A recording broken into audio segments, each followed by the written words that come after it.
Создание баз данных. В этом видео мы покажем, как создать базу данных в панели управления Plesk и подключить ее к сайту. Предварительно авторизуйтесь в консоли управления услугами. На обзорной странице консоли перейдите в раздел «Хостинг сайтов», выберите нужную подписку и нажмите на ее название. Вы будете перенаправлены в панель управления услугой.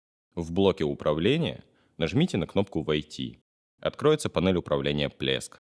Для создания базы данных в боковом меню перейдите в раздел «Базы данных» и нажмите «Добавить базу данных». Введите название. Обратите внимание, что префикс имени формируется автоматически в зависимости от названия вашей подписки, и изменить его нельзя. Далее выберите сервер базы данных. По умолчанию рекомендуем использовать MariaDB, так как она совместима с MySQL и подходит для большинства современных сайтов. При необходимости можно выбрать PostgreSQL. После этого выберите домен в разделе «Соответствующий сайт», для которого будет использоваться создаваемая база данных. Для работы базы данных необходимо создать пользователя базы данных. Рекомендуем создавать отдельного пользователя для каждой базы данных.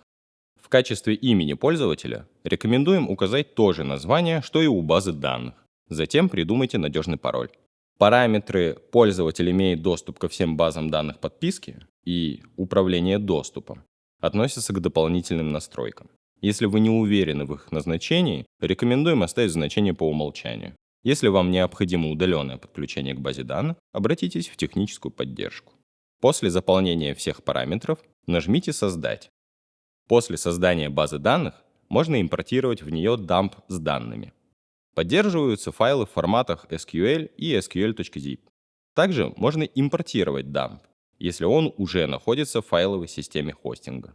Для этого воспользуйтесь функцией загрузки файла и выберите необходимый дамп. Время импорта зависит от размера базы данных и количества содержащихся в ней таблиц. Пункт «Заново создать базу данных» рекомендуем оставить по умолчанию. Затем нажмите «Импортировать дамп». После завершения импорта, при необходимости, можно открыть базу данных через PHP-MyAdmin.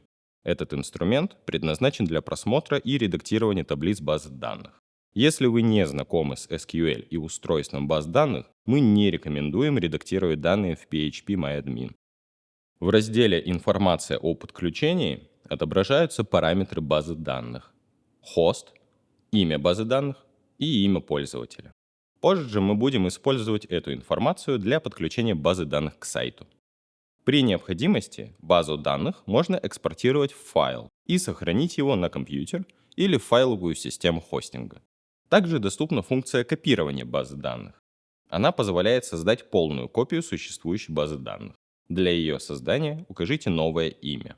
Если в работе базы данных возникли ошибки, можно воспользоваться функцией проверки и восстановления базы данных. После создания или импорта базы данных ее необходимо подключить к сайту. Для этого откройте файлы сайта и найдите конфигурационный файл, отвечающий за подключение к базе данных. Его расположение зависит от используемой CMS или платформы. Если вы не знаете, где он находится, рекомендуем обратиться в нашу техническую поддержку. Сейчас мы покажем подключение базы данных к сайту на примере WordPress. В нем используется конфигурационный файл, его название вы можете увидеть на экране. Открываем файл и указываем параметры подключения. dbuser – имя пользователя базы данных, dbname – пишем имя базы данных, dbpassword – пароль пользователя и dbhost – сервер базы данных. В качестве значения dbhost необходимо использовать localhost. После сохранения изменений сайт будет подключен к созданной базе данных. Спасибо, что вы с нами.